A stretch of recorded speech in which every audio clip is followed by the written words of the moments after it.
Hi friends, నేను మీ జ్ఞానేశ్వర్.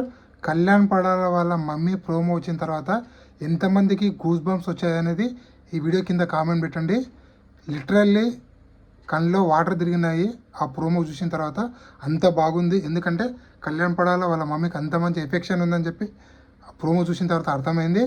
అలాగే big boss హౌస్లో క్యాప్టెన్ కంటెండర్ టాస్క్లు అనేవి జరగబోతున్నాయి. బిగ్ బాస్ దానికోసం 2 టీమ్గా డివైడ్ చేయడం జరిగింది. ఎవరు ఏ టీం బి టీం 2 టీంగా డివైడ్ అయ్యారు. ఎవరు ఏ టీంలో ఉన్నది ఈ వీడియోలో క్లియర్ కట్గా మాట్లాడుకుందాము. అలాగే తనుజ కావాలని కళ్యాణ్ పడాలతో క్లోజ్గా మూవ్ అవుతుందా దాని గురించి కూడా క్లియర్ కట్గా మాట్లాడుకుందాము. అలాగే టాప్ 5లో ఎవరు ఉంటారనేది కూడా దాని గురించి కూడా క్లియర్ కట్గా మాట్లాడుకుందాము. అలాగే బిగ్ బాస్ హౌస్లో ఉన్నటువంటి నామినేషన్లో ఉన్నటువంటి 6 కంటెస్టెంట్ల ఓటింగ్ ఎలా ఉంది, ఎవరు సేఫ్ జోన్లో ఉన్నారో, ఎవరు డేంజర్ జోన్లో ఉన్నారో, ఎవరు ఎలిమినేషన్ దగ్గర ఉన్నది ఈ వీడియోలో మనము క్లియర్ కట్గా మాట్లాడుకోబోతున్నాము. అలాగే తనుజ వాళ్ళ సిస్టర్ వచ్చిన తర్వాత తనలో మార్పు రావడానికి కారణం ఏంది, అలాగే కళ్యాణ్ పడ వాళ్ళ మమ్మీకి చీర పెట్టడం తన ఉద్దేశం ఏందనేది కూడా దాని గురించి కూడా క్లియర్ కట్గా మాట్లాడుకుందాము. ఫస్ట్ ఆఫ్ ఆల్, నా పేరు జ్ఞానేశ్వర్. నాకు ఒక ఇన్స్టాగ్రామ్ ఐడి ఉంది. ఆ ఇన్స్టా ఐడి పేరు జ్ఞానేశ్వర్ బీబీ రివ్యూస్ అని ఉంటుంది. ఇన్స్టా ఐడిని ఫాలో అవడం వల్ల బిగ్ బాస్ 9 సంబంధించిన ప్రతి ఒక్క అప్డేట్ అనేది మీకు 24/7 నేను ఇన్స్టా స్టోరీలో పెడుతూనే ఉంటాను. సో అసలైన మ్యాటర్కి వెళ్ళిపోదాము. బిగ్ బాస్ హౌస్లో క్యాప్టెన్ కంటెండర్ టాస్క్ అనేది జరుగుతుంది. దానికోసం బిగ్ బాస్ 2 టీంలుగా డివైడ్ చేయడం జరుగుతుంది. ఆ 2 టీంలో ఒక టీంలో ఎవరున్నారో 2 టీంలు ఎవరున్నది మాట్లాడుకుందాము. ఫస్ట్ టీమ్ 1 దాంట్లో తనుజ గారు, డిమాండ్ పవన్, కళ్యాణ్, సుమన్, రీతు చౌదరి. అలాగే టీమ్ 2లో బర్నీ గారు, ఇమాన్యుయల్, దివ్య, సంజన. సో ఇక్కడ బిగ్ బాస్ ప్లాన్ ఏంటంటే, బిగ్ బాస్లో ఉన్నటువంటి 9 మంది కంటెస్టెంట్లో ఓన్లీ 2 మాత్రం క్యాప్టెన్ కాలేదు ఇంతవరకు. వాళ్ళు ఎవరు అంటే బర్నీ గారు, రీతు చౌదరి. సో రిమైనింగ్ కంటెస్టెంట్లు అందరూ క్యాప్టెన్ అవ్వడం జరిగింది. అందుకోసం బిగ్ బాస్ ఎలాగైనా సరే బర్నీనన్నా రీతు చౌదరినన్నా క్యాప్టెన్ చేయాలనుకుంటున్నాడు.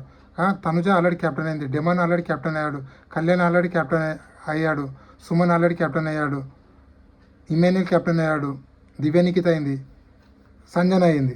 సో మిగిలింది ఎవరు? ఓన్లీ 2, రితు చౌదరి, బర్నీ గారు. వీళ్ళిద్దరే క్యాప్టెన్ కాలేదు. సో ఎలాగైనా వీళ్ళిద్దరిలోకి వెళ్ళి ఒకరిని ఈసారి క్యాప్టెన్ చేయాలని చెప్పి, ఎస్పెషల్లీ రీతు చౌదరిని చేయాలని చెప్పి బిగ్ బాస్ అయితే భారీగా ప్లాన్ చేస్తున్నాడు. అదేవిధంగానే గేములో అయితే పెడుతున్నాడు. సో మనకు క్యాప్టెన్ ఎవరు అనేది రేపు తెలుస్తుంది. అది క్యాప్టెన్ కంటెండర్ల గురించి అప్డేటు. అలాగే నామినేషన్లో ఉన్నటువంటి 6 కంటెస్టెంట్లో ఎవరి ఓటింగ్ ఎలా ఉందని మాట్లాడుకుందాము. కళ్యాణ్ పడాల ఓటింగ్ అనేది టాప్లో కొనసాగుతుంది. ఏ అన్అఫిషియల్ పోలింగ్ చూసినా, యూట్యూబ్ చూసినా, ట్విట్టర్ చూసినా, ఫేస్బుక్ చూసినా, టెలిగ్రామ్ చూసినా, గూగుల్ చూసినా, ఎక్కడ చూసినా కూడా కళ్యాణ్ పడాల ఓటింగ్ అనేది టాప్లో కొనసాగుతుంది. కళ్యాణ్ పడాల ఓటింగ్ అనేది 35% కొనసాగుతుంది. దాని తర్వాత ఇమాన్యుయల్ ఓటింగ్ 24%లో ఉంది. సో ఇమాన్యుయల్ ఓటింగ్ ఇంత భారీగా పెరగడానికి కారణము ఇమాన్యుయల్ యొక్క ఫ్రెండ్స్, అలాగే కొలీగ్స్, ఇండస్ట్రీకి సంబంధించినటువంటి అమర్దీప్ చౌదరి కానీ, మన యాంకర్లు కానీ, అలాగే శ్రీముఖి కానీ, మొత్తం చాలా సెలబ్రిటీస్ మొత్తము ఇన్స్టాగ్రామ్ స్టోరీలో ప్లీజ్ సపోర్ట్ ఇమాన్యుయల్ పెట్టడం జరిగింది. అందుకోసం తన ఓటు బ్యాంక్ అనేది భారీగా పెరిగింది. తన ఓటు బ్యాంక్ ఇప్పుడు 24%లో ఉండి 2nd పొజిషన్లో కొనసాగుతున్నాడు. అలాగే మిస్ కాల్లో కూడా తనకు చాలా ఓటు బ్యాంక్ పెరిగిందని చెప్పి మనకైతే సమాచారం అయితే వచ్చింది. సో పక్క సమాచారం అయితే కళ్యాణ్ పడాల్ అయితే టాప్ పొజిషన్లో అత్యధికమైన పర్సెంట్తో కొనసాగుతున్నాడు. 3rd పొజిషన్లో బర్నీ గారు ఉన్నారు. 4th పొజిషన్లో డిమాండ్ పవన్, 5th పొజిషన్లో సంజన గారు, 6th పొజిషన్లో దివ్యనికిత ఉంది. సో వీళ్ళ ఓటింగ్ పర్సెంటేజ్ ఎలా ఉందో ఒకసారి మాట్లాడుకుందాము. కళ్యాణ్ పడాల ఓటింగ్ అనేది 35%లో కొనసాగుతుంది. నెక్స్ట్ ఇమాన్యుయల్ ఓటింగ్ అనేది 24%, బర్నీ గారు ఓటింగ్ అనేది 18%, డిమాండ్ పవన్ ఓటింగ్ అనేది 10%, సంజన గారిది 9%, దివ్యనికిత ఓటింగ్ అనేది 5% కొనసాగుతుంది. ఇదే విధంగా దివ్యనికిత ఓటింగ్ కొనసాగితే 100% తన ఎలిమినేషన్ అయ్యే ఛాన్స్ అయితే ఉంది. సో ఇక్కడ డేంజర్ జోన్లో సంజన గారు, డిమాండ్ గారు ఉన్నారు. అలాగే సేఫ్ జోన్లో కళ్యాణ్ పడాల, ఇమాన్యుయల్, అలాగే బర్నీ గారు, వీళ్ళు ముగ్గురు అయితే సేఫ్ జోన్లో ఉన్నారు. ఇది అన్అఫిషియల్ పోలింగ్ ప్రకారం వీళ్ళ ఓటింగు. అలాగే టాప్ 5లో ఎవరు ఉంటారంటే 100% Kalyan Padala 1st position, 2nd position Tanuja, 3rd position Emmanuel, 4th position demand Pavan, 5th position కోసము సుమన్ శెట్టి, అలాగే బర్నీ గారు, రీతు చౌదరి, సంజన.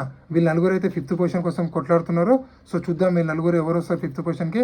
అలాగే మీ అనాలసిస్ ప్రకారము బిగ్ బాస్ 9 విన్నర్ ఎవరైతాడో కళ్యాణ్ పడాల్ అవుతాడా